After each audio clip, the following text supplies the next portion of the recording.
Pizza parmigiana di melanzane, buonissima. Facciamolo insieme, dai.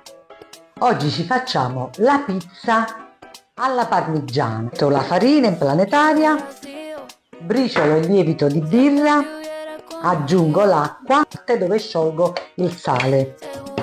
Aggiungo anche l'olio, l'impasto è pronto e lo lascio lievitare e vado subito in frittura.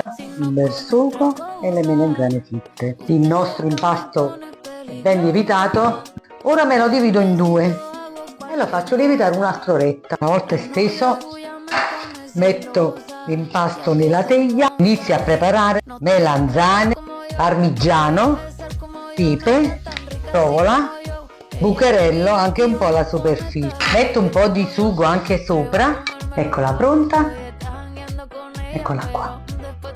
Che ci è voluto? Presto fatto.